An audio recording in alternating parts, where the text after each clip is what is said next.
In a town where time was never steady, mornings sometimes arrived twice, and nights stretched longer than they should.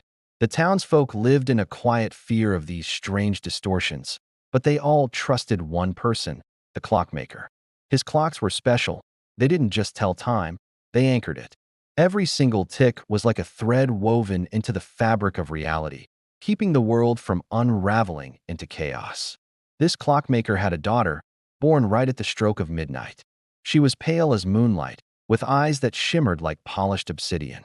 From the time she was a little girl, she had a unique gift. She could hear the heartbeat of every clock. It was a constant, rhythmic hum in her life. And if a clock faltered, even for a moment, she felt it in her chest like a skipped breath, a sudden, sharp pang of wrongness. One cold winter evening, the clockmaker vanished without a trace. His workshop, once filled with the comforting sounds of ticking and whirring, stood unervingly silent. Gears were left half-assembled on his workbench, and pendulums were frozen mid-swing, as if time itself had stopped right there. Without him, the town's fragile stability began to collapse. Hours would slip away unnoticed, like sand through fingers. Memories started to dissolve into mist. People would forget appointments, then faces, and soon, even the names of those they loved. Lovers would walk past each other as strangers. The world was falling apart. The daughter, now a young woman, felt the crushing silence of the clocks like a death knell. The absence of their rhythmic beat was a physical pain, a void that echoed the growing chaos outside. She knew, with a certainty that chilled her to the bone, that she had to do something. She had to follow the faint, dying whispers of broken time to either find her father or, if she couldn't, to take his place. Her journey began in a place few knew existed, a hidden marketplace tucked away beneath the town square. It was a bizarre, bustling bazaar of temporality. Merchants sold minutes in small, glowing glass vials. Others traded entire hours for pouches of gold. In shadowy corners, desperate souls gambled away their years in high-stakes games of chance. She wandered through the strange stalls, her senses overwhelmed. The air was thick with the sound of thousands of tiny, bottled ticks. She listened, trying to find a rhythm, a clue, anything that felt familiar. Finally, a wizened merchant beckoned her over. He held up a single vial that glowed with a faint, warm light. "This minute," he rasped, his voice dry as dust, "was your father's last."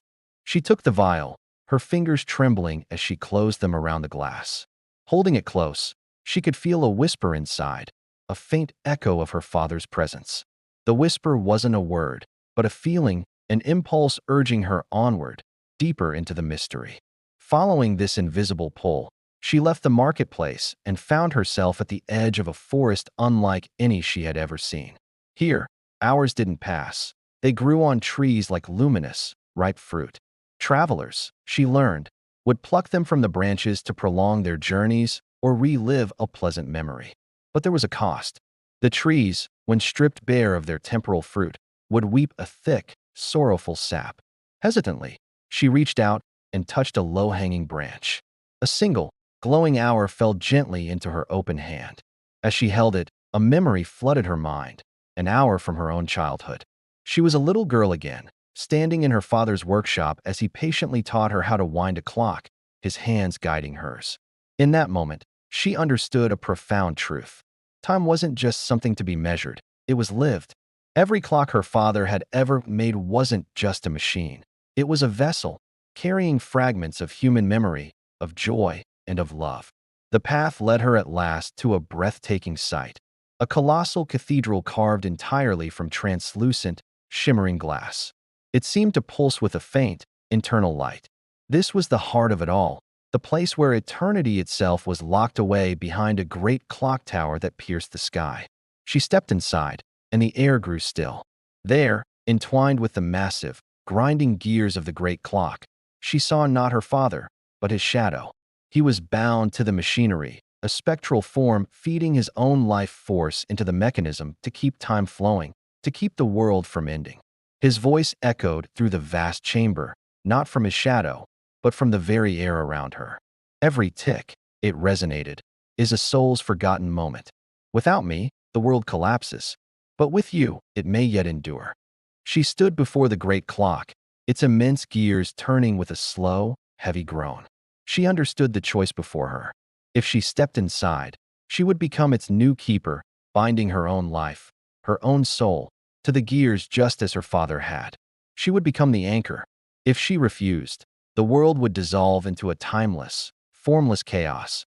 No past, no future, only an endless, meaningless now. She thought of the townsfolk, their simple lives hanging in the balance. She thought of the lovers who would forget each other's touch, of the children who would never grow old, of the memories that would vanish forever. She thought of her father's sacrifice, his love for the world made manifest in this final, selfless act.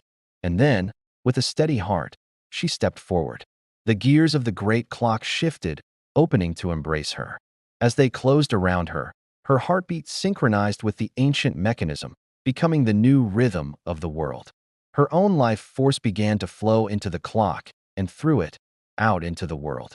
Instantly, time steadied. The chaotic slips and slides ceased. Mornings returned, arriving just once, as they should. Nights fell into their proper place, and memories held fast, solid and true. Back in the town, the people felt a collective sigh of relief, though they never knew why. They only knew that the clocks were ticking again, their familiar, comforting rhythm restored. They never knew the price that had been paid, or the sacrifice that had been made.